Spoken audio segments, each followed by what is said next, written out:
Welcome to triple X academy. அனைவருக்கும் வணக்கம். இப்போ நம்ம இந்த வீடியோவில் என்ன பார்க்க போகிறோம் அப்படின்னு சொல்லி பார்த்தோம்னா, ஆர்பிஎஃப் கான்ஸ்டபிளுக்கான ரிசல்ட் வந்து நமக்கு ரிலீஸ் பண்ணிட்டாங்க. இந்த ரிசல்ட்டை நம்ம எப்படி செக் பண்ணுறது, வித் எவ்வளோ கட் ஆஃப் வந்து கொடுத்துருக்காங்க, நெக்ஸ்ட்டு வந்து என்ன ப்ராசஸ் வந்து நெக்ஸ்ட் ப்ராசஸ் நடக்கும் அப்படின்னு சொல்லிட்டு தான் நம்ம இந்த வீடியோவில் பார்க்க போகிறோம்.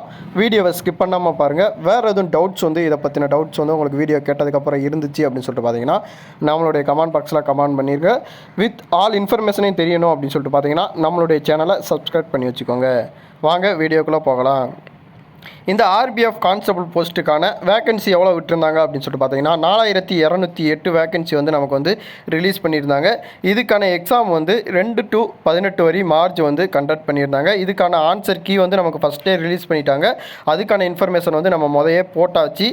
ஆன்சர் கீ நீங்கள் செக் பண்ணல அப்படின்னு சொல்லிட்டு பார்த்தீங்கன்னா இப்போ ரிசல்ட் விட்டதில் நீங்கள் செக் பண்ணிக்கலாம்.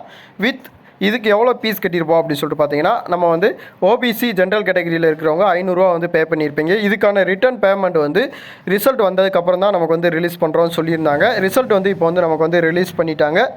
நெக்ஸ்ட்டு வந்து உங்களுக்கான பேமெண்ட் வந்து நீங்கள் அப்ளை பண்ணும்போது என்ன அக்கௌண்ட் கொடுத்துருந்தீங்களோ அந்த அக்கௌண்ட்டில் தான் உங்களுக்கான பேமெண்ட் வந்து ரிலீஸ் பண்ணுவாங்க. அதாவது இப்போ ப்ரோசிங் சென்டரில் அப்ளை பண்ணியிருந்தீங்க அப்படின்னு சொல்லிட்டு பார்த்தீங்கன்னா நம்ம வந்து அப்ளை வீடியோ வந்து கொடுத்துருந்தோம். அந்த ப்ரோசிங் சென்டர்லேயே நீங்கள் போய் அப்ளை பண்ணியிருந்தாலும் உங்களுக்கான அக்கௌண்ட் நம்பரை வந்து நீங்கள் வந்து கிரியேட் பண்ணி சொல்லிடுங்க அப்படின்னு சொல்லியிருந்தோம். அதாவது உங்களுடைய பேங்க் அக்கௌண்ட்டை நீங்கள் இமெயில் ஐடி வித் உங்களுடைய ஐஎஃப்எஸ்சி கோடு அக்கௌண்ட் நம்பரு எல்லாத்தையும் கொடுத்துருந்தீங்க அப்படின்னு சொல்லிட்டு பார்த்தீங்கன்னா உங்கள் அக்கௌண்ட்டுக்கு வரும்.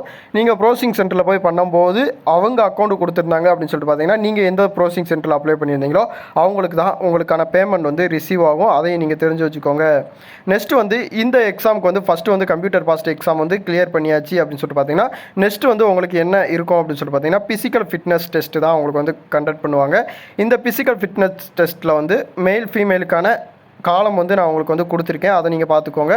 இதுக்கான தெளிவான விளக்கம் வேணும் அப்படின்னு சொல்லிட்டு பார்த்தீங்கன்னா நெக்ஸ்ட் வீடியோவில் வந்து நான் வந்து உங்களுக்கு வந்து கண்டக்ட் பண்ணுறேன். நீங்கள் கமெண்ட் பாக்ஸில் கமெண்ட் பண்ணிடுங்க. நெக்ஸ்ட் வந்து இதுக்கான கட் ஆஃப் மார்க் எவ்வளோ ரிலீஸ் பண்ணியிருக்காங்க அப்படின்னு சொல்லிட்டு பார்ப்போம். இதுக்கான கட் ஆஃப் மார்க் எவ்வளோ கொடுத்துருக்காங்க அப்படின்னு சொல்லிட்டு பார்த்தீங்கன்னா இதுக்கான டைரக்ட் லிங்க் வந்து நான் உங்களுக்கு வீடியோ கீழே கொடுத்துருக்கேன். அதை கிளிக் பண்ணிங்க அப்படின்னு சொல்லிட்டு பார்த்தீங்கன்னா கட் ஆஃப் அப்படிங்கிற ஒரு பேஜுக்குள்ள வந்து நீங்கள் வந்து வந்துடுவீங்க. மெயிலுக்கு வந்து யூஆர் கேட்டகரியில் வந்து 76 மதிப்பெண்கள் வந்து கொடுத்துருக்காங்க. எஸ்சி கேட்டகரியில் வந்து 70 மதிப்பெண், எஸ்டிக்கு வந்து 65, ஓபிசிக்கு 74, இடபிள்யூஎஸ்க்கு வந்து 71 கொடுத்துருக்காங்க. அதுவே ஃபீமேலுக்கு அப்படின்னு சொல்லிட்டு பார்த்தீங்கன்னா யூஆரில் வந்து ஜென்ரல் கேட்டகரியில் 73 கட் ஆஃப் மார்க்கு, எஸ்சி எஸ்டிக்கு வந்து எஸ்சிக்கு வந்து 66, எஸ்டிக்கு வந்து 62, ஓபிசிக்கு வந்து 70, இடபிள்யூஎஸ்க்கு வந்து 68. இதுதான் உங்களுக்கான ஆர்பிஎஃப் எக்ஸாமுக்கான கட் ஆஃப் வந்து இதுதான்.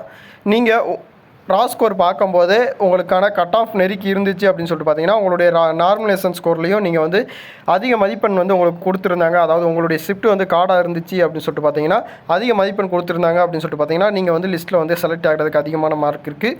உங்களுடைய ரிசல்ட்டை வந்து நீங்கள் எப்படி செக் பண்ணிக்கணும் அப்படின்னு சொல்லிட்டு பார்த்தீங்கன்னா இந்த செகண்ட் பிடிஎஃப், அதாவது உங்களுக்கான நம்பர் ரோல் நம்பர் வந்து கொடுத்துருப்பாங்க. அப்படியே கீழே ஷோ பண்ணிக்கிட்டே வந்தீங்க அப்படின்னு சொல்லிட்டு பார்த்தீங்கன்னா உங்களுக்கான ரோல் நம்பர் கொடுத்துருக்காங்க பாருங்களேன். உங்களுடைய நம்பர் வந்து இந்த இடத்துல வந்து மென்ஷன் பண்ணியிருக்காங்க அப்படின்னு சொல்லிட்டு பார்த்தீங்கன்னா நீங்கள் வந்து நெக்ஸ்ட் பிஇடி டெஸ்ட்டுக்கு வந்து செலக்ட் ஆகிருக்கீங்க அப்படின்னு சொல்லிட்டு அர்த்தம். உங்களுடைய நம்பர் இல்லை அப்படின்னு சொல்லிட்டு பார்த்தீங்கன்னா உங்களுடைய மார்க் வந்து லோவாக இருக்குது அப்படின்னு சொல்லிட்டு தான் அர்த்தம். உங்களுடைய இத்தனை ரோல் நம்பரில் என்னுடைய நம்பரை எப்படி கண்டுபிடிக்கிறது அப்படின்னு சொல்லிட்டு பார்த்தீங்கன்னா பிடிஎஃப்பில் வந்து உங்களுக்கு செர்ச் அப்படிங்கிற ஆப்ஷன் இருக்கும். செர்ச்சில் வந்து உங்களுடைய நம்பரை வந்து நீங்கள் செர்ச் பண்ணீங்க அப்படின்னு சொல்லிட்டு பார்த்தீங்கன்னா கீழே நோ ஃபவுண்ட் இல்லை அப்படின்னு சொல்லிட்டு பார்த்தீங்கன்னா உங்களுடைய நம்பர் எந்த இடத்துல இருக்குது அப்படிங்கிறத வந்து அவங்க வந்து காட்டிடுவாங்க. இந்த இன்ஃபர்மேஷன் வந்து உங்களுக்கு பிடிச்சிருந்துச்சி அப்படின்னு சொல்லிட்டு பார்த்தீங்கன்னா லைக் பண்ணுங்கள், ஷேர் பண்ணுங்கள், கமெண்ட் பண்ணுங்கள். நன்றி, வணக்கம்.